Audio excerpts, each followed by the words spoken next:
മല്ലു ഫുട്ബോളിന്റെ മറ്റൊരു വീഡിയോയിലേക്ക് എല്ലാവർക്കും സ്വാഗതം.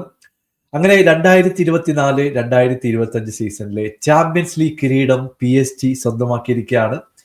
വെറുതെ 1-0 ജയിച്ചൊന്നുമല്ല, 5-0 കൺവിൻസിംഗ് ആയിട്ടുള്ള ഒരു വിക്ടറി തന്നെയാണ് PSG നേടിയിട്ടുള്ളത്. യൂറോപ്പിലെ one of the best team ഞങ്ങൾ തന്നെയാണെന്ന് PSG അടിവരയിട്ട് ഉറപ്പിച്ചു കഴിഞ്ഞു. അതുപോലുള്ള പെർഫോമൻസ് ആണ് നമ്മൾ കണ്ടത്. എന്താണ് ഇന്റർ മിലാന് ഇന്ന് സംഭവിച്ചത്? നമുക്ക് മാച്ചിലേക്ക് വരേണ്ടതുണ്ട്. ഇപ്പൊ നമ്മളൊക്കെ വിചാരിച്ചത് Inter defensive counter attacking football ആയിരിക്കും കളിക്കാൻ പോകുന്നത്. ഇറങ്ങി വന്നിട്ട് കോമ്പാക്റ്റ് ആയിട്ട് ഡിഫെൻഡ് ചെയ്യും, കിട്ടിയ ചാൻസുകൾ കൗണ്ടർ വഴി സ്കോർ ചെയ്യാൻ ശ്രമിക്കും എന്ന രീതിയിലുള്ള ഒരു സെറ്റപ്പ് തന്നെയാണ് നമ്മൾ ഇൻസാഗയുടെയും ഇന്റർ മിലാന്റെ സൈഡിൽ നിന്നും പ്രതീക്ഷിച്ചത്. പക്ഷേ ഇന്ന് എല്ലാം കൊളായി എന്ന് പറഞ്ഞാൽ മതി. കാരണം മിഡ്ഫീൽഡും വിങ്ങേഴ്സിനൊക്കെ നോക്കി കഴിഞ്ഞിട്ടുണ്ടെങ്കിൽ എന്റെ പൊന്നോ, ബോള് കാലിൽ നിൽക്കുന്നില്ല, ഒരുപാട് മിസ് പാസുകൾ, ഔട്ട് ഓഫ് പൊസിഷൻ, ആൾക്കാരെ കറക്റ്റായിട്ട് മാർക്ക് ചെയ്യുന്നില്ല, ഈസി ആയിട്ട് ബോൾ വിട്ടുകൊടുക്കുന്നു. ഇങ്ങനെ ഒരുപാട് പ്രശ്നങ്ങൾ ആ മിഡ്ഫീൽഡ് ഉണ്ടായിരുന്നു. കുറച്ച് പേരുകൾ എടുത്തു പറയുന്നത്, ഒന്ന് ഡിമാർക്കോ ആൻഡ് പവാർഡ്. ഈ UCL പോലുള്ള ഒരു ഫൈനലിൽ ഇതുപോലുള്ള മിസ്റ്റേക്കുകൾ കാണിച്ചു കഴിഞ്ഞിട്ടുണ്ടെങ്കിൽ എന്തായാലും ഓപ്പോസിഷൻ അത് ക്യാപിറ്റലൈസ് ചെയ്യും. നമ്മൾ 20 മിനിറ്റിലൊന്നും 2 ഗോള് ഇതുപോലുള്ള കോമ്പറ്റീഷന്റെ ഫൈനലിൽ ഒരിക്കലും പ്രതീക്ഷിക്കുന്നില്ല. പക്ഷേ അത് കൺസീഡ് ചെയ്തു എന്നുള്ളതാണ് ഇന്നത്തെ മത്സരത്തിന്റെ ഏറ്റവും വലിയൊരു നെഗറ്റീവായിട്ട് എനിക്ക് തോന്നിയിട്ടുള്ളത്. ഇപ്പൊ കളി തുടങ്ങി പൊസിഷൻ കൺട്രോൾ ചെയ്തത് PSG തന്നെയാണ്. PSG ഒരു എനർജി, എന്റെ പൊന്നോ, അത് മിഡ്ഫീൽഡ് ആയാലും വിങ്ങേഴ്സ് ആയാലും. നമ്മൾ ഡംഫ്രീസിന്റെ സൈഡിൽ നിന്ന് ഒരു അറ്റാക്കൊക്കെ പ്രതീക്ഷിച്ചു, അതൊക്കെ വളരെ കൃത്യമായിട്ട് ബ്ലോക്ക് ചെയ്ത് കളഞ്ഞു. ഇവിടെ കവർശീലിയൊക്കെ ഒരു എനർജി എന്ന് വെച്ചിട്ടുണ്ടെങ്കിൽ 2 അടി പിറകിൽ നിന്ന് ഓടി ഡംഫ്രീസിന്റെ ബോൾ റിക്കവർ ചെയ്യുന്ന 2-3 സിറ്റുവേഷൻ ഇന്നത്തെ മാച്ചിൽ ഉണ്ടായിരുന്നു. ഡിമാർക്കോ, പുള്ളിയുടെ കയ്യിൽ നിന്ന് വന്നിട്ടുള്ള 2 മിസ്റ്റേക്കുകളാണ് ആദ്യത്തെ 2 ഗോളുകൾ എന്ന് പറയേണ്ടി വരും.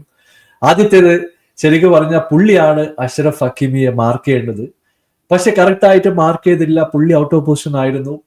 ലെഫ്റ്റ് വിങ്ങിൽ നിന്ന് ഇന്ന് മറ്റൊരു പേര് എടുത്തു പറയണം. 2 ഗോളും ഒരു അസിസ്റ്റോടെ one of the best performance പുറത്തെടുത്ത ഡുവയുടെ ബ്രില്യൻ്റ് ആയിട്ടുള്ള ഒരു അസിസ്റ്റും 2 ഗോളുകളും ഇന്ന് PSG ഈ ഒരു കിരീടത്തിലേക്ക് എത്താൻ സഹായിച്ചു എന്ന് പറയേണ്ടി വരും. പുള്ളിക്ക് വേണമെങ്കിൽ ആദ്യത്തെ ഒരു ഷോട്ട് എടുക്കാമായിരുന്നു, പക്ഷേ പുള്ളി വളരെ കൃത്യമായിട്ട് ആ ബോള് ഹക്കീമിലേക്ക് ഇട്ടുകൊടുത്തു. ഹക്കീമി ഈ 8 യാർഡ് ബോക്സിൽ ഓപ്പൺ ആയിട്ട് നിൽക്കുന്നുണ്ട്. പുള്ളി യാമറെ കബളിപ്പിച്ചുകൊണ്ട് നല്ലൊരു ഷോട്ട് എടുക്കുന്നു. അങ്ങനെ 12ാമത്തെ മിനിറ്റിൽ 1-0 ലീഡിലേക്ക് ഇന്റർ വരികയാണ്. അപ്പൊ തന്നെ കാര്യങ്ങൾ വ്യക്തമായിരുന്നു എന്തുകൊണ്ടാണ് ഈ ഒരു കോർഡിനേഷൻ ഇല്ലായ്മ ബാക്ക് എൻഡിൽ കാണുന്നത്. ഇപ്പൊ അസേബിയുടെയും ബസ്റ്റോണിയുടെ കാര്യമൊക്കെ പറയേണ്ടതുണ്ട്. ഇവരൊക്കെ നമ്മൾ പലപ്പോഴും പറയാനുള്ളത് one of the best defenders, അതായത് ഡിഫൻസിന്റെ ഒരു ആർട്ട് അറിയുന്ന ആൾക്കാരാണ്, എക്സ്പീരിയൻസ് ഉള്ള പ്ലേയേഴ്സ് ആണ്. പക്ഷെ ഇന്ന് ബാർക്കോളൊക്കെ വന്നിട്ട് അസേബിനെ വേറെ ലോകത്തേക്ക് അയച്ചു കളഞ്ഞു. അതുപോലെ ടോയ് ചെയ്യിപ്പിക്കുന്ന പ്രകടനങ്ങളാണ് ഈ പ്ലേയേഴ്സിന്റെ സൈഡിൽ നിന്ന് വന്നത്.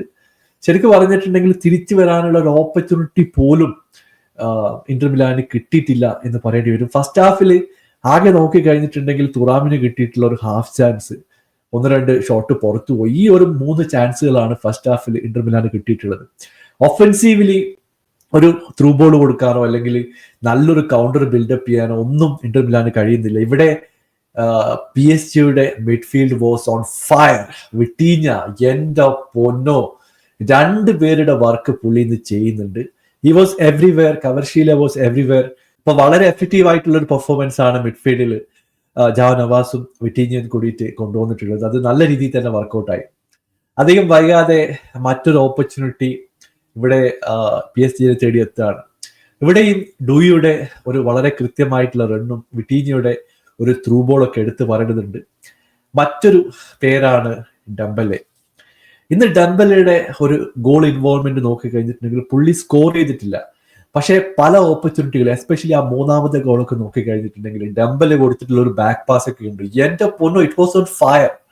വിട്ടീഞ്ഞയുടെ റണ്ണ്, ഡംബലെ ഒരു ബാക്ക് പാസ് കൊടുക്കുന്നു, ആ ത്രൂ ബോൾ ഡയറക്റ്റ് ആയിട്ട് ഡൂയിലേക്ക് കൊടുക്കുന്നു, ഡൂയി പോയിട്ട് സ്കോർ ചെയ്യുന്നു. Brilliant team goal. എനിക്ക് തോന്നുന്നു വളരെ വളരെ കാൽക്കുലേറ്റഡ് ആയിട്ടുള്ള മൂവ്മെന്റ്സും ബോൾ എന്താ പറയുന്നത് പ്രോഗ്രഷനും ഒക്കെയാണ് നമ്മൾ PSG സൈഡിൽ നിന്ന് ഇന്ന് ഫസ്റ്റ് ഹാഫിലായാലും സെക്കൻഡ് ഹാഫിലായാലും കണ്ടത്. അങ്ങനെ ഫസ്റ്റ് ഹാഫിൽ 2 ഗോളുകളുടെ അകമ്പടിയോടെ 2-0 ലീഡിലേക്ക് ഇവിടെ PSG എത്തുകയാണ്. അപ്പൊ നമ്മൾ എന്താണ് വിചാരിക്കുക, എന്തായാലും ഒരു തിരിച്ചു വരാനുള്ള ഒരു ചാൻസ് ഇവിടെ സെക്കൻഡ് ഹാഫിൽ ഇന്റർ മിലാനുണ്ട്. അവർ കുറച്ചുകൂടി എഫക്റ്റീവ് ആയിട്ട് ചേഞ്ചസ് ഒക്കെ കൊണ്ടുവരും, അല്ലെങ്കിൽ ഫോർമേഷനിൽ എന്തെങ്കിലും തീക്കു വരുത്തും, അല്ലെങ്കിൽ കുറച്ചുകൂടി അഗ്രസീവ് ആയിട്ട് പ്രസ് ചെയ്യാൻ തുടങ്ങും. പക്ഷേ സെക്കൻഡ് ഹാഫ് തുടങ്ങിയിട്ടും അതൊന്നും കണ്ടിട്ടില്ല എന്ന് പറയേണ്ടി വരും.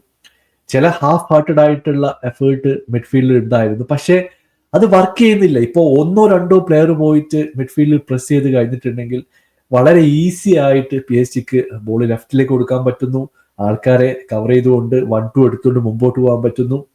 ഇത് ആ ഒരു കോർഡിനേഷൻ ഇല്ലായ്മ, ഒന്നിക്കൽ 1-on-1 പ്രസ്സിന് പോവുക, ഇല്ലെങ്കിൽ പോവാതിരിക്കുക, ഇത് രണ്ടും ഇല്ലാത്ത ഒരു ഡിലേമിലൂടെയാണ് ശരിക്കും പറഞ്ഞാൽ സെക്കൻഡ് ഹാഫിന്റെ ആദ്യഘട്ടത്തിലൊക്കെ ഇന്റർ മിലാൻ മുമ്പോട്ട് പോയത്. എന്നാൽ ആ ഒരു തേർഡ് ഗോൾ വന്നതോടെ സത്യം പറഞ്ഞാൽ ഇന്റർ മിലാൻ കളി വിട്ടു. പിന്നീട് ഒരു തിരിച്ചു വരവ് അവർക്ക് ഉണ്ടായിരുന്നില്ല. പ്ലേയേഴ്സ് ഒക്കെ വളരെ വളരെ ഡിസപ്പോയിന്റഡ് ആയിരുന്നു. കാരണം അതുപോലുള്ള കൗണ്ടറുകളാണ് നമ്മൾ PSG സൈഡിൽ നിന്ന് കാണുന്നത്. അതോടുകൂടി ഇന്റർ കളി വിട്ടു. ഒരുപാട് സബ്സ്റ്റിറ്റ്യൂഷനൊക്കെ വന്നു, മെഗറ്റാലിനെ വലിച്ചു, മിഡ്ഫീൽഡിലേക്ക് സബ്സ്റ്റിറ്റ്യൂഷൻ വന്നു, പക്ഷെ ഒന്നും വർക്കൗട്ട് ആയിട്ടില്ല. ഡിമാർക്കോനെ വലിച്ചതിന് ശേഷം മറ്റ് പ്ലേയേഴ്സിനെ കൊണ്ടുവന്നു. That midfield was awful. ഒരു പ്രാവശ്യം പോലും വിങ്ങിലൂടെ നമുക്ക് കൃത്യമായിട്ടുള്ള ഒരു കൗണ്ടർ അറ്റാക്കിംഗ് സ്ട്രാറ്റജി കൊണ്ടുവരാൻ സെക്കൻഡ് ഹാഫിലും കഴിഞ്ഞിട്ടില്ല. അതിനുശേഷം ഡംഫ്രീസിന്റെ ഒരു റണ്ണൊക്കെ ഉണ്ടായിരുന്നു, അത് കൃത്യമായിട്ട് മാർക്ക് ചെയ്യാൻ കവർഷിയിലേക്ക് കഴിഞ്ഞു. അവിടുന്ന് ബോൾ റിക്കവർ ചെയ്തിട്ട് അടുത്ത അറ്റാക്കിലേക്ക് വരികയാണ്. എനിക്ക് തോന്നുന്നു സെക്കൻഡ് ഹാഫിന്റെ അവസാന ഘട്ടത്തിലൊക്കെ PSG ബോൾ കൺട്രോൾ നോക്കി കഴിഞ്ഞിട്ടുണ്ടെങ്കിൽ അവർ ഈസി ആയിട്ടാണ് കളിക്കുന്നത്, യാതൊരു ടെൻഷനും ഇല്ല. കാരണം 3 ഗോളിന്റെ ഒരു കുഷ്യൻ അവർക്കുണ്ട്. അപ്പൊ കൗണ്ടറിൽ പുഷ് ചെയ്യാം. അതിനുശേഷം ബാർക്കോളനെ അവർ കൊണ്ടുവന്നു സബ്സ്റ്റിറ്റ്യൂഷനിലൂടെ. ബാർക്കോളക്ക് ഒരു ഓപ്പൺ ചാൻസ് ഒക്കെ കിട്ടിയിട്ടുണ്ടായിരുന്നു. ആ സമയത്താണ് അസേബിനെ ഡ്രിബിൾ ചെയ്തിട്ട് ശരിക്കും പറഞ്ഞാൽ ഇൻസൾട്ട് ചെയ്ത് കളഞ്ഞു. ഇതുപോലത്തെ ഡ്രിബിളിംഗ് ഒക്കെ നമ്മൾ പലപ്പോഴും കാണാറില്ല. പക്ഷെ ആ ഷോട്ട് ചെറിയ വ്യത്യാസത്തിൽ പുറത്തുപോയി. മറ്റൊരു ഓപ്പർച്യൂണിറ്റി ബാർക്കോളക്ക് കിട്ടിയിട്ടുണ്ടായിരുന്നു, പുള്ളിക്ക് അത് ഫിനിഷ് ചെയ്യാൻ പറ്റിയിട്ടില്ല. അങ്ങനെ സെക്കൻഡ് ഹാഫിൽ വേണമെങ്കിൽ 2-3 ഗോൾ കൂടി അടിക്കാനുള്ള ഓപ്പർച്യൂണിറ്റികൾ PSG ക്രിയേറ്റ് ചെയ്തിട്ടുണ്ടായിരുന്നു. പിന്നീട് കവർഷീലിയുടെ ഒരു കൗണ്ടർ അറ്റാക്കിംഗ് ഗോളും കൂടി വന്നതോടെ കളി ഏതാണ്ട് വിട്ടു എന്നുള്ള അവസ്ഥയായി. അവിടെയും ബ്രില്യൻ്റ് ആയിട്ടുള്ള മൂവ്മെന്റുകളും അവരുടെ റണ്ണൊക്കെ എടുത്തു പറയേണ്ടതുണ്ട്. ഇപ്പോൾ യാൻ സോമറെ കബളിപ്പിച്ചുകൊണ്ട് പോസ്റ്റിന്റെ ലെഫ്റ്റ് ഹാൻഡ് സൈഡ് കോർണറിലേക്കാണ് ഈ ഷോട്ട് അടിച്ചത്. അതോടെ കളി കഴിയുന്നു പോയി. അവസാനം ഒരു ഗോളും കൂടി വന്നതോടെ 90 മിനിറ്റിൽ തന്നെ കളി അവസാനിപ്പിച്ച് റഫറി ഒക്കെ വീട്ടിൽ പോയി. കാരണം ഇനി എക്സ്ട്രാ ടൈം കൊടുത്തിട്ടും യാതൊരു കാര്യവുമില്ല. കാരണം അതുപോലുള്ള സ്കോറിലേക്ക് കാര്യങ്ങൾ പോയി. ടാക്ടിക്കലി ഇന്റർ മിലാന്റെ സൈഡിൽ നിന്ന് ഒരുപാട് പ്രശ്നങ്ങൾ ഉണ്ടായിരുന്നു. അവർ സോളിഡ് ആയിട്ട് ഡിഫെൻഡ് ചെയ്യുന്നുണ്ടായിരുന്നില്ല. അറ്റാക്കിംഗ് വൈസ് അവർക്കൊരു പ്ലാൻ ഉണ്ടായിരുന്നില്ല. തുറാം ആയാലും ഇവിടെ ലുട്ടാറോ മാർട്ടിനസ് ആയാലും എന്താണ് ഫസ്റ്റ് ഹാഫിലൊക്കെ കാണിച്ചതെന്ന് യാതൊരു ഐഡിയ ഇല്ല. നമ്മൾ സാധാരണ കാണിക്കാറുള്ള സെറ്റ് പീസ് എന്നായാലും അല്ലെങ്കിൽ ഫ്രീ കിക്ക് നോക്കി കിട്ടുന്ന ഓപ്പർച്യൂണിറ്റീസ് ഒന്നുപോലും കൺവേർട്ട് ചെയ്യാൻ ഇവരെ കൊണ്ട് കഴിഞ്ഞില്ല. അഷ്റഫ് ഹക്കീമിയുടെ ബ്രില്യൻ പെർഫോമൻസ്, നല്ല രീതിയിൽ മാർക്കിനോസ് സപ്പോർട്ട് കൊടുക്കുകയും ചെയ്തു. ഡൊണറുമയുടെ അവസാനത്തെ 1-2 സേവും കൂടെ വന്നതോടെ സമ്പൂർണമായിട്ടുള്ള ഒരു വിജയമാണ് നേടിയത്. ഒരു ഹ്യൂമിലിയേറ്റിംഗ് ഫാക്ടറാണ്. കാരണം ഒരു കോൺസലേഷൻ ഗോൾ പോലും ഇന്റർ മിലാന് അടിക്കാൻ പറ്റിയില്ല. എന്തായാലും PSG ലൂയിസ് എൻറിക്കയ്ക്കും ഫാൻസിനൊക്കെ ആഹ്ലാദിക്കാൻ പറ്റുന്ന ഒരു മൊമെന്റ് ആണ്. ചരിത്രത്തിൽ ആദ്യമായിട്ട് ചാമ്പ്യൻസ് ലീഗിന്റെ കിരീടം അവർ നേടിയിട്ടുണ്ട്. എനിക്ക് തോന്നുന്നു ഈ സീസൺ ഒരുപാട് അണ്ടർ ഡോഗ്സ് ടീംസിന്റെ സീസണാണ്. PSG പലപ്പോഴും കയ്യെത്തും ദൂരത്ത് ട്രോഫി ഉണ്ടായിട്ടും ജയിക്കാൻ പറ്റിയില്ല. എന്നാൽ ആ ഒരു വിടവ് അവർ നികത്തി. വെൽ ഡിസേർവിംഗ് ആയിട്ടുള്ള വിക്ടറി ലൂയിസ് എൻറിക്ക ആയാലും ടീമായാലും 100% പിച്ചിൽ കൊടുത്തു. നിങ്ങളുടെ അഭിപ്രായം താഴെ അറിയിക്കുക. പുതിയൊരു വീഡിയോയുമായി വീണ്ടും കാണാം. Thank you so much for watching. Bye for now.